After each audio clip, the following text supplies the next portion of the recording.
optics, there exists a phenomena that not only fuels the backbone of modern communication but also contributes to various technological wonders. It's called total internal reflection. Today, we will embark on a journey to understand this phenomena, its critical angles, and its pivotal role in optical fibers. Total internal reflection is a phenomena that occurs when light traveling from one medium to another is completely reflected back into the denser medium, rather than being refracted into the dense medium. To understand this, we need to introduce the concept of critical angle. When light is refracted, a gain in the angle of incidence causes a gain in the angle of reflection. In 1620, a Dutch scientist Wilport discovered that the signs of both the incidence and reflection are constant. His equation goes on with sine of the incidence divided by the sine of reflection is constant. So let's take an example with this. For example, the angle of incidence is equal to 15 degrees, and this way the angle of reflection is 10 degrees. For this we'll require a calculator. In this, for the calculator, we'll be finding sine of I. So sine of 15, which is a specific value, which is 0.25 something. We'll divide this with the sine of R divided by the sine of 10, which gives us a value of approximately 1.5. Remember this number 1.5, because if we take another example with 45 degrees this time, it's a gain in the angle of incidence. So that means there will be a gain in the angle of reflection. Let's imagine if we keep it as 45, then this will become 28 based upon the refraction. Similarly, if we find the sine of I, and then which is 45 sine 45 divided by sine 28, you'll also be getting a value almost rounded to 1.5. So both of them are similar, proving to us that this equation is correct because it does show that the signs are making this constant. Now let's take a different thing, which itself is known as the refractive index. Now to calculate the refractive index, let's just write it down here. Refractive index. The refractive index is equal to the speed of light in vacuum or speed of light in air, which typically rounded to 300,000 kilometers per second. Rounded to. But when light travels through another medium, then we know that light bends because of the change in speed of that specific medium. For example, if let's say light itself enters gas or glass. So if it does enter glass, its speed reduces to 200,000 kilometers per second. So we see that there's a huge reduction between the two.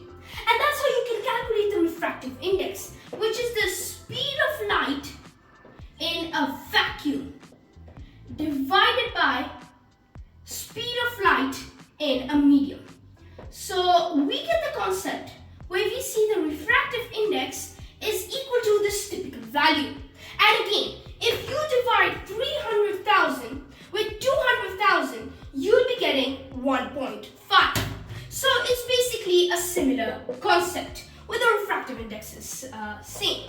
Now if we use one last example to understand this concept, we'll be using water for this. So imagining the angle of incidence is equal to 45 degrees. Then we know that the refractive index of water is 1.33. Just an approximate. All you need to remember is for every medium or every transparent medium, there's a different refractive index. For water it's 1.33, there can be 1 point something else for another medium. And let's say that the incidence is equal to 45 degrees. Let's try to understand this concept using our basic formula. In this case, we'll be putting refractive index, as we know, refractive index is equal to, or we could say the different values for each. In this case, sine of 45 degrees. Then we need to find the angle of reflection. R is the value to be found. First of all, we need to rearrange this equation to form something different. different.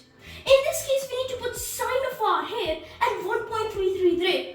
If it's dividing here, it will multiply there. And if it's multiplying here, then 1.33 itself will be dividing there. What I mean is, sine of r is what we need to find. And this is equal to sine of 45 divided by the refractive index of 1.33.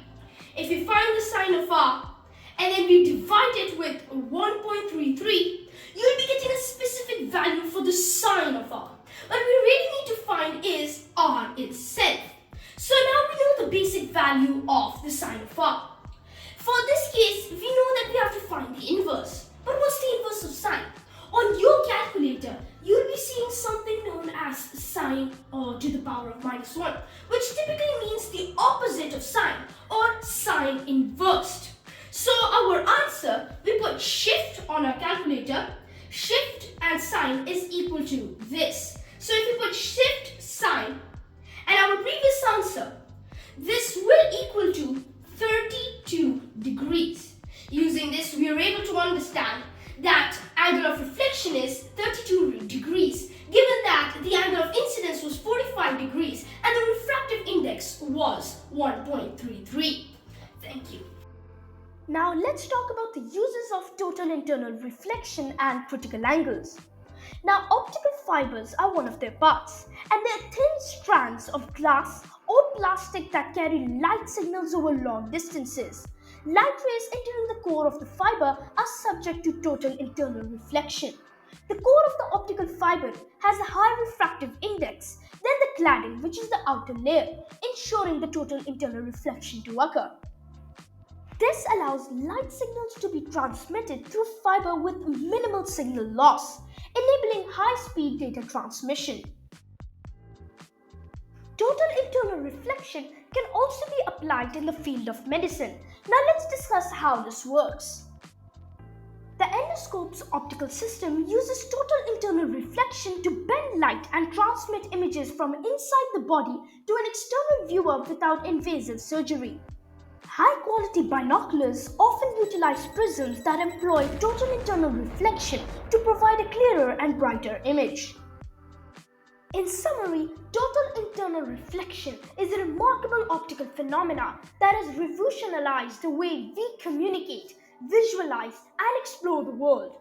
By understanding the critical angles and harnessing total internal reflection in optical fibers, we've opened the door to an era of high-speed data transmission with minimally invasive medical procedures.